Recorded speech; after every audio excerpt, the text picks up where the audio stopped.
नमस्कार, हरिओम। आदरणीय सज्जनवृन्द, आज म हजुरहरूलाई विवाहको एउटा रोचक प्रसङ्ग लिएर आएको छु। विशेष गरी छोरी मान्छेले विवाह गर्ने सोचिरहनु भएको छ भने कस्तो चाहिँ केटा रोज्ने त, अथवा कसैको छोरीहरूको बिहा गर्नु परेको छ भने बुबा आमाले कस्तो चाहिँ वर पाइयो भने छोरी विवाह गरेर कन्यादान गर्ने त भन्ने यस्तो सोचिरहनु भएको छ भने त्रिकाल जन्मकुण्डली दर्पणमा ज्योतिष पण्डित मणिप्रसाद तिवारीजीले एउटा श्लोक लेख्नु भएको छ। हजुरहरूलाई म त्यो प्रस्तुत गर्न गइराखेको छु। हुन त शास्त्रले विवाहको प्रसङ्गमा यसरी भन्छ कि कन्या वरयते रूपम माता वित्तम पिता श्रुतम बान्धवाः कुलमिच्छन्ति मिष्टान्नम इतरे जनाः। अर्थात् कन्याले वरको रूप अथवा वरले कन्याको रूप हेर्छन्। माता भनेको आमाले चाहिँ सम्पत्ति हेर्दछिन्। बुबाले चाहिँ योग्यता, पढे लेखेको कस्तो क्वालिटी छ त्यो हेर्दछन्। अरू बन्धुबान्धवहरूले चाहिँ घर खानदान कुल कस्तो छ भनेर हेर्दा रहेछन् भने अरू जन्ती अथवा चाहिँ नि इष्टमित्र अथवा जो चाहिँ विवाहमा बोलाइएका हुन्छन् अभ्यागतहरू, उनीहरूले चाहिँ मिष्टान्न मिठो खान पायो कि पाएन, भोजमा के छ कसो छ के पाकेको छ त्यही हेर्छ। यस्तो पनि लेखिएको छ। तर मणिप्रसाद गुरुले चाहिँ के लेख्नुहुन्छ भने वास्तवमा कन्याले वर चयन गर्नलाई अथवा बुवा आमाले कन्यादान गर्नका लागि यस्तो खालको दुलहा भयो अथवा केटा भयो भने चाहिँ छोरी दिनु अथवा केटीले पनि केटा रोज्नु भन्नुभएको छ। सुन्नुहोस्, श्लोकमा यस्तो भनेको छ।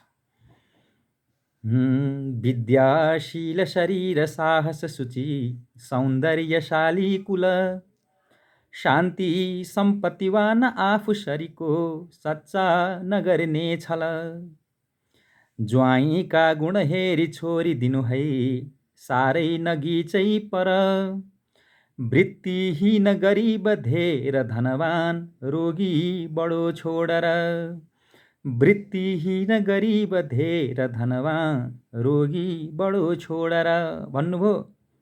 कस्तो हुनु त केटा खोज्नु त अथवा वर खोज्नु त भन्दा विद्याशील, पढे लेखेको होस्, शरीर अत्यन्त हृष्टपुष्ट होस्, एकदम हाई पर्सनालिटी भएको होस्, साहसी होस्, सूची भनेको पवित्रमा रहने होस्, सौन्दर्य एकदम सुन्दर देखिने होस्, कुल खानदान पनि परेको होस्, शान्त स्वभावको होस्, सम्पत्ति पनि ठिकै आफूलाई पुग्ने भएको होस्, अनि सम्पत्तिमा आफू सरी भन्नुभएको छ बराबरी, दुवैपट्टि बराबरी नै होस्, सच्चा होस्, छल कपट नगर्नेवाला होस्, अनि धेरै परको पनि होइन, धेरै नजिकको पनि होइन।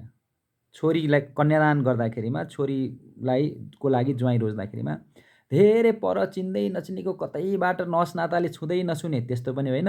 अब नजिक नसनातामा त हुँदै गर्नै भएन। जे होस् सम्बन्धी नै होस्, नजिककै होस्, यस्तो खालको होस्। अनि त्यस्तो खालको रोज्नु। वृत्तिहीन भनेको काम नभएको, कमाइ नभएको नखोज्नु, गरिब नखोज्नु। यसको मतलब धेरै धनीमानी पनि नखोज्नु, धेरै धनीमानी पनि काम छैन।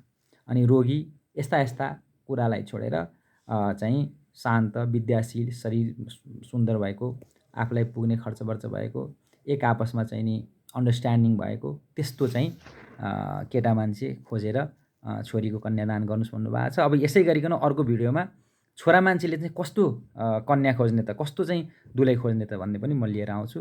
प्रतीक्षा गरिबक्सेला। हरिओम।